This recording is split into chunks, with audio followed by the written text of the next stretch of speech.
Dans cette vidéo sur PowerPoint, nous allons voir comment personnaliser un masque de diapositive avec une unique mise en page. Tout d'abord, rendons-nous dans le masque des diapositives. Dans le menu Affichage, vous allez trouver Masque des diapositives, et sur la colonne de gauche, vous allez trouver toutes les dispositions qui sont présentes dans ce masque de diapositive. Vous pouvez voir que la mise en page de chacune de ces dispositions n'est pas travaillée, c'est-à-dire que nous avons un fond blanc, pas de visuel, un paramétrage de texte par défaut, et c'est cela que nous voulons homogénéiser dans notre futur diaporama.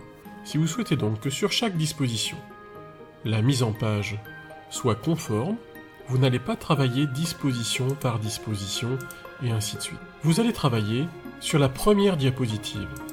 Et en travaillant sur la première diapositive, celle-ci va ordonner à chacune des dispositions de se présenter de la même manière. Quand je dis présenter, j'entends la position du logo sera le même, le texte sera défini comme vous l'avez fait sur la diapositive, les espaces réservés, eux, pourront avoir leur place propre de disposition à disposition. Mais tout ce que vous allez mettre en contenu sur la première diapositive se retrouvera à l'identique sur les autres dispositions. Bien, dans un premier temps, j'aimerais insérer mon logo. J'utilise donc le bouton Insérer, je vais chercher avec le bouton Image pour rattraper mon logo. Mon logo arrive à l'écran, je n'ai qu'à le disposer où je souhaite, et je peux passer au thème suivant, qui va être par exemple le réglage du fond d'écran. Dans le menu masque des diapositives, je vais choisir style d'arrière-plan, et je peux choisir ici un style.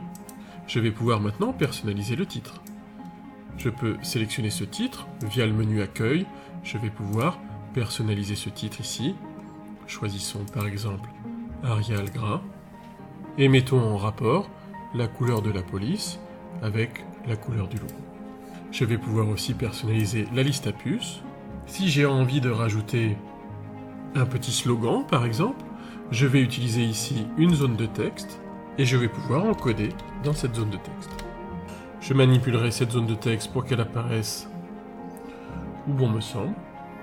Et dès que j'ai fini la mise en page de ma diapositive, vous pouvez vous apercevoir que chacune des dispositions a le même réglage.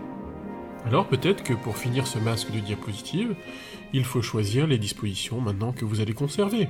On va peut-être conserver une disposition de titre, une disposition titre et contenu. Cette disposition de titre de section ne m'intéresse pas, je la supprime. Et après, je fais l'arbitrage entre les dispositions qui m'intéressent et celles qui ne m'intéressent pas.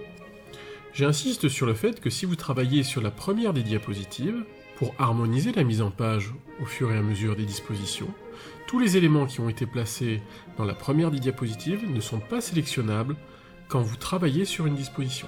Ici, si je suis sur la diapositive vide et que je veux aménager le logo, vous pouvez voir que je ne peux pas le sélectionner. Comme ici, le petit slogan, je ne peux pas le sélectionner non plus, puisqu'il a été posé sur la diapositive principale. Enfin, pour finir notre vidéo, nous observons que nous avons gardé 4 dispositions. Vous pourriez en avoir besoin que d'une. Mais gardez à l'esprit que vous ne pouvez pas supprimer toutes les dispositions et ne garder que cette diapositive principale. Parce que cette diapositive principale n'apparaît pas dans la liste des dispositions quand vous insérez ou quand vous voulez modifier une mise en page d'une diapositive. Il vous faut donc au minimum, avec cette diapositive principale, la disposition de votre choix. Souvent, c'est la disposition titre et contenu. Bien, si je sors du masque des diapositives, je vois maintenant qu'à chaque fois que je fais une nouvelle diapositive, on me montre que les 4 dispositions que j'ai conservées, et quand j'enclenche cette nouvelle diapositive, la mise en page est la même que la diapositive précédente, et ainsi de suite, et ainsi de suite. Si maintenant nous avons à modifier cette mise en page, il faudra retourner dans le masque, travailler sur la diapositive principale, puisque c'est là que nous avions encodé toutes les personnalisations de cette mise en page. Je vous remercie d'avoir visionné cette vidéo, et je vous invite à vous rendre sur le site internet, où vous trouverez tous les fichiers pour réaliser ces exercices.